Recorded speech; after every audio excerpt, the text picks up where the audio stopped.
Okay, how to improve is the question. I don't like rook d4 so much. Doesn't do much on d4. Yeah, a move that almost optically looks good but does nothing.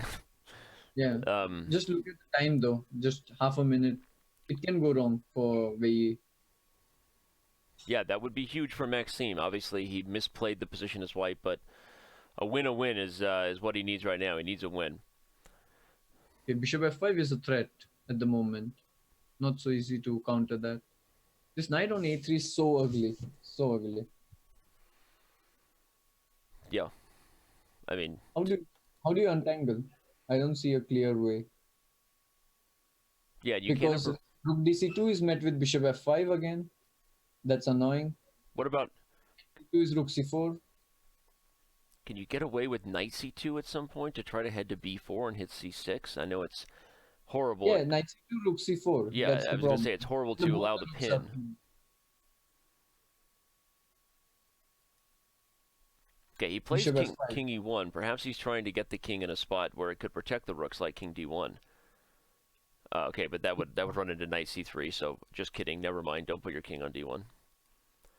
Um, Now maybe e4. yeah, maybe it's needed. Bit, Your king it's a is bit already shaky. guarding d2, so you are technically in a position to play knight b4 now. In fact, he goes for it, right? Because now the whole point is the trade on d2. Sorry, the trade on c1. The king guards d2, and actually that's a nice transition here for Maxime. Yeah, and Wei also misplayed. I didn't like this idea with rook d4. Yeah, we're gonna have a time scramble now, and Maxime maybe has a chance to strike a second point Yeah. here. It should probably be a draw objectively, but time I'm not pressure. sure. Maybe white is even objectively better. Knight d3 and go with the king, or king c3, king c4. And this double pawns. Mm-hmm. Yeah, it's clearly better in game for white. Good chances. And Wei Yi Now, down on time. yeah, king c3, king c4, knight d5, knight d7, knight e3. Let's see what happens. He fixes Oh, it first. That's a nice idea, right? Makes f5 permanently weak. He'll take with the pawn, so knight e3 hits it. and then king before king a5. That's the plan. Yeah, yeah. Knight e3 will force king e6, and then king b4, king a5. Once you've got these two weaknesses, as Vidit was saying. Okay, now you can just play knight e3 and then king b5, and that's what he does. I think he's going to get a win, and here this could be two victories in a row. Maxime is on the rebound. Probably you can just move the king and push the a pawn, right? Forget f4, king b6 and I would, a5. I would play knight g2 and just give no counterplay at I all. know, but come on, king b6 is what That's what me and Maxime would play, and he does it. The you would play the safe move. Um, no, I'm I think kidding. the problem with the last game was that Wei got too low on time. I mean, with just half a minute, and it just got away so quickly. No, but what does that do for your confidence when you know you're off form? That it's so okay. It's nice to get a big win when you just blow somebody off the board, right? But what does it do for your confidence when you know you've been struggling? Where you basically, what did Maxime do there? He took a worse position as white, slowly worked his way back in, had to defend this king e1 plan, and eventually won. Is sometimes winning a game like that was a real struggle more important for your confidence when you're off form? If it was me, I would not be so happy because I knew that I was clearly worse in that game. I mean, probably objectively even lost. So my confidence would still be shaken if I was at his place at the moment. Okay, but that doesn't help to make you feel like, all right, well, at least I'm defending when I'm down, right? I mean, from a psychological perspective, it's how do you right the ship when you know you're off form if you can't defend bad positions, right? Yeah, but having said that, what I mentioned, then I looked that okay, I've got 3.5 now. I'll be happy again. The score matters a lot. Right. And we've got 7.5 minutes, so we'll see if my prediction was right. The second one before the after the bad math. If The we 6-3 if or we get a 6-4. draw here, that'll be 6-4 potentially as we head into the 3-minute portion. So, if you're just joining us, we got 5,000 of you with us. Thanks for being here. It's the second Speed Chess Championship match of the year, alongside me, Super Grandmaster Vidit Gujarati. We've talked about his schedule. He's got World Cup. Then he's got the Fisher Random World Chess Championship coming up October 4th through 6th as the quarterfinals. I mean, even if you get last place on October 4th through 6th, it's still like 10 grand. So congratulations, you made it. Um, Thank you. and if you make it to Oslo, you're playing for six-figure money. So exciting stuff. And then you've got the FeedHS.com Grand Swiss at the Isle of Man. Yeah, and congrats for having such a cool tournament like Fisher Random. I like the idea a lot. Yeah, thank you. It's been obviously a very controversial tournament in some ways, the first of its kind to be an online qualifier that allows us to kind of say to the general world that everybody had a chance if they wanted to compete. Obviously, you kind of know that the best players in the world at chess are probably still the best players in the world at Fisher Random, so we're not surprised. Let's bring up the 8 faces that are playing in the quarterfinals. We're not surprised to see a whole lot of familiar faces competing for the big money because you guys are super GMs for a reason. But still, it was a very unique event, a lot of fun, and now that we're down to the guys you see there, I don't even know. I would have a hard time predicting the 3 players who will qualify for Oslo to join Magnus Carlsen. So, other than yourself, who do you think are some of the best players in the Fisher Random format that you're facing? But I've not seen most of the games, but actually, it's funny that I don't even understand the format yet. I mean, I don't know if it's going to be 8 versus 8. I don't know how the 4 players are going to qualify. I have no clue. Sorry. Hey, that's a great question because I don't even know if I know. No, I'm kidding. I do know. It'll be an initial round where then the top 6 kind of qualify for like a second round robin to come up with 3 winners that will ultimately go to Oslo. So a bit complicated indeed, but our best version of trying to get the format that the organizers in Norway, Dunde S and FIDE wanted. So. Okay. Anytime something is like slightly weird with the format, I just say, hey, it was Dunde S and FIDE's idea. No, I'm kidding, but it's been a great event, and we're super proud and happy to be a part of it. It's fun. And you know what? Before my match, I didn't even know like how it works. Like how do I castle? After playing few games, I realized that okay, you put the king on the rook, and that's how it castles. Right. That means you didn't watch my video on how to. I tried to explain castling, and online you just put your king on the rook, and that does it for you. But Yeah, I didn't know that. yeah, I'll give you a link to my videos, buddy. Don't worry. All right, well, joking here, but we've got another Najdorf again. Wei Yi not afraid to go directly into the wheelhouse, so to speak. This time, Najdorf has been working well for MVL. Very comfortable position. Knight is coming to e4. Okay. Maybe something like knight g4 is interesting. But still, there's the A file for white, and the B pawn is a target. I guess black. Can you take on d5? Can you take on d5? Is the question. Oh wow, that would be quite risky to just self-pin. He does it. Apparently, you were right. He just grabs the pawn and says, "I'm not afraid of the pin." I'd be afraid of the pin. Because queen d2 is met with e4. That's the point. Ah, you block the diagonal. Very nice. In fact, but it's not e4 b4. It's still messy.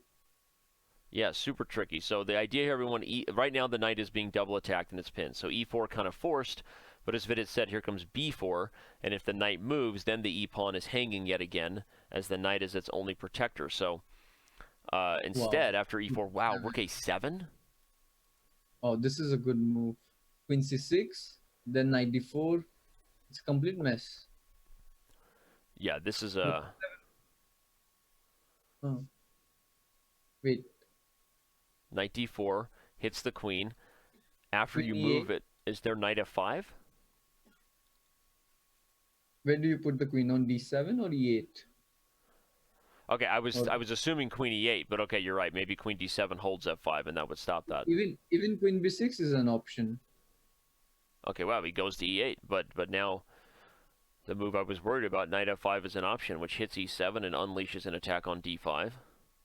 Knight f5 is a good move because rook c7 you probably allow knight c7. Yeah, I wonder why Maxime went for this. What does he see here? Now queen takes, hits g7, and that's Queen e5 then. Ah. But still, rook c7 and then rook a8. So queen g5, rook c7, there's queen a1 check. Oh, sorry. yeah, you wake up the rook with check. That's key. We'll show that. If Yeah, takes, queen e5 takes here. If you were to take, rook a8 and queen h5 is mate, but you take a1 with check, intermezzo, and everybody wins if you're black. So it's a typical MBL tactic. Yeah, out swindling his opponent, and here he goes. He plays e5, guards the spot on g7, hits a1. Actually, I wonder if Wei Yi miscalculated this. Now he's pausing for a think, and I feel that there was something for white, and he misplayed it. yeah, I feel something went wrong there. maybe B4 your was not B4 such a move. bad move. Yeah, it was not such a bad move. Yeah, maybe your B4 was better than Rook A7. But Rook A7 is kind of a move which is so tempting when you see it that you have Yeah. to play it. Right. Yeah, especially because everything comes with tempo. Rook A7, Knight D4. It just feels like the pieces are coming to life. Whoa, he's got more tactics, and we're not out of the woods yet. If we're MBL, probably you put the king on F8. Yeah, I don't see what's next. King F8. Then Rook C. No, Rook No, he C7, goes Queen for F8, it. Knight takes. I don't see anything for. Yeah, he's defending, and now everything's being traded. Black is already up a pawn. Remember, everyone, he's already done the math on that. So the trade, perhaps G6. No, you don't want to allow Knight D6. 96. You have to be careful. Yeah. This is good escape from Wei Yi. Still some counterplay left. 96 is hard to meet. Yeah, And Knight I don't see a D6 way. is super irritating. So maybe he takes and Rook D8. What about that? He plays Rook directly D8 first. Same idea. Aha. But now you have Knight E6 if you want, as Wei Yi. No, but then takes and E4 is hanging. There's Rook D1. Yeah. Okay, I forgot my knight, the duty over here on E4. Wow. Wei Yi keeping the pressure. Again, Rook with D7. very little time, he continues to play accurately aggressive moves. Rook D7 now. Yeah, Rook D7 might be forced to put the rook on a protected square. Oh, Rook A1. That's a cute move. And look how quickly he plays it. Just goes right back to threatening a back range checkmate. F6. F6. You can also play King G8. But yeah. Oh yeah, King G8 is possible as well. F6 would free the back rank. King G8 runs around. As long as Black can hold the E4 pawn here, it seems like Maxim's position will be just fine. But no, I think with this such a big time advantage, Black will win, and the position is good as well. I don't know. I always get afraid of making those predictions just because of the increment changes everything in these settings, and obviously Wei Yi works super hard on his opponent's time. So, but yeah, I mean, at this point, seems like Black should be able to hold because he's up a pawn. Now B4 is a possibility, and he allows it. Giving up E4. What's he have here? G6. Okay, he's just trying to unwind, I guess, at the willingness to sack a pawn. I like what Black did because there was some counterplay if he had played King G8 or F6 with like Rook on the last rank. So this makes sense what MVL did. C4 And my prediction right could be wrong. We could have 4.5, 5.5, and a storm right back. By the way, this is officially the last game in the 5-minute portion. The time is up. Position-wise, white is fine. I feel because Rook A7 is coming, but the time is just terrible. I mean, you cannot play with 1 second. Just He's going to try. He makes that move with 0.5 on the clock. Yeah, no, MVL will win it. Yeah, he'll B5. take B5 safely now. Yeah. But 1 second, yeah. And it's a consistent thing. I don't like it. Yep. To always pick 1 second. Well, it was working earlier when it felt like Maxime was almost playing too fast. If you're just joining us, at some point in this match, Wei Yi was up 4 games. 5.5, 1.5. We've never had somebody be down 4 games in a speed chess match, at least the official format since we launched the SCC Vidit, and come back and win. Oh, So that's so nice. Today could be history. Maybe Maxime did it on purpose just so he could set that record. Okay, let's not go too far. But no, I obviously I'm kidding. Of course he doesn't want to be down, but if he did come back and win, this would be the first time that anyone came back from a 4-game deficit. Yeah, that would be impressive. Of course, you need a little bit of luck, but to come back like this, it's not easy. I remember in my match against Wesley, Yep. it was 2 points down, and it was not easy to come back. And what is this endgame? He's up a pawn. Is it going to be winning? F6, King F7, exchange the knights. It's very tough. Objectively, also, Black might be just winning. Yep. Why is he The thinking knight so much? endgame very close to king and pawn ending. Okay, he does make that move barely in time. So what would be your plan here to win if you were black? Just play around a bit. Okay. I think you'll win on time. That's what happens. And that's but I wanted to know what your actual chess plan was, because the answer play I around wanted a to bit and play win on time G5. is what happened. But Eventually, I would play G5. okay, so is it? But here's the thing: do you put the knight on f5 first to maybe keep the king stuck, and then try for g5 where the trade happens, and then you have h4? This sort of thing. I would pick the knight on d4 actually, Okay. because then if I put knight on f5, there's g4 for white, which exchanges one more pawn. Okay. So you keep Yeah. the knight And on maybe d4. and one another plan is to bring the king to d3. If you Right. can Okay. defend f6 pawn or something like this. Okay, you slowly kick the knight out, bring the king to a more active square. So I think that's instructive. I know that the knight and pawn endings are supposed to be close to king and pawn endings in the sense that normally you have great winning chances here, even if best defense can sometimes hold. But we're never going to find out because MVL wins on time. 6.5, 5.5, 4.5. Now it doesn't look so bad, no? Yeah, only down by a game, but again, if you're just getting here, it was a huge lead for the Chinese, but the man from France comes all the way back. We have a one-game lead for Wei Yi headed into the 3-minute portion. A close match here in our second Speed Chess Championship event of the year. We'll be right back, hopefully with Vidit Gujarati sticking right here with me. But don't go anywhere. The 3-minute is coming right up.